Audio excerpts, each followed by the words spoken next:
E qual é a relevância de tecnologias de IA generativas, tal como o ChatGPT, Gemini, Copilot, Perplexity, Claude, entre outros?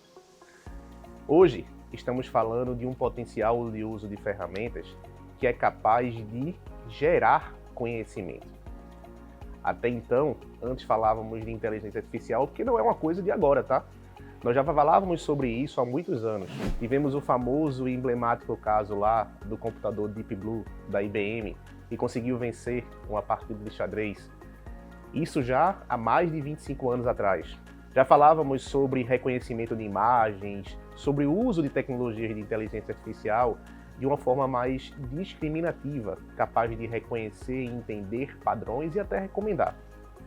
Mas estamos falando hoje de uma geração de tecnologias capaz de criar conteúdos de forma generativa, seja através de texto, de vídeo, de imagem ou de som.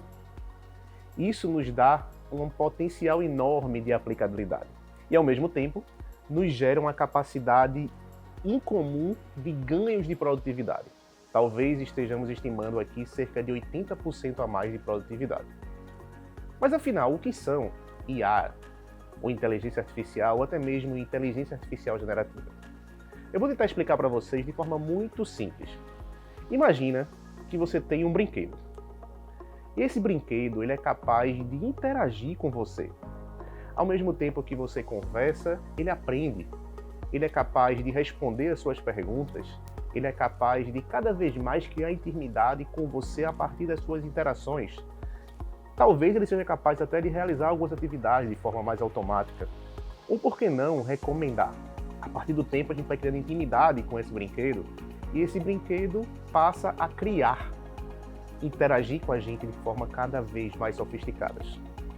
Essa capacidade inata de ser inteligente que nós aplicamos aos computadores é o que as pessoas chamam comumente de IA.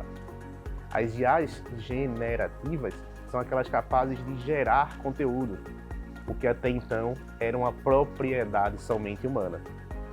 E talvez esse grande boom que nós estamos falando hoje seja justamente pelo fato de termos acesso a isso em uma linguagem cada vez mais natural. O uso da linguagem natural para acessar, conversar e interagir com essas ferramentas tem sido cada vez mais comum, o que torna esse processo cada vez mais acessível. Diante disso, a gente começa a entender que existe um potencial enorme de aplicações. Em qualquer contexto que você imaginar, existe sim um potencial de aplicação, e por que não dizer dentro do contexto corporativo? Eu posso imaginar a aplicação de uso disso para qualquer que seja o processo de negócio. Para análise de contratos, recrutamento e seleção, análise de dados, geração de insights, processos de planejamento e tomada de decisão. São inúmeros os casos onde a gente pode trabalhar. Talvez o grande desafio seja como aprimorar a nossa capacidade de interagir com essas ferramentas. Como conseguir falar melhor, como conseguir conversar melhor, como tratar do idioma que essas ferramentas exigem. Afinal, a qualidade da nossa retorno, a qualidade da nossa resposta diz muito como a forma como nós interagimos com essas ferramentas. Diz muito sobre a forma como nós perguntamos. E para isso, sim, existem estudos, formas, protocolos de comunicação que talvez ajudem a interagir melhor com essas ferramentas. É importante aprender essa nova forma de falar, é importante entender o potencial de uso dessas ferramentas para que nós possamos explorar cada vez mais esse potencial.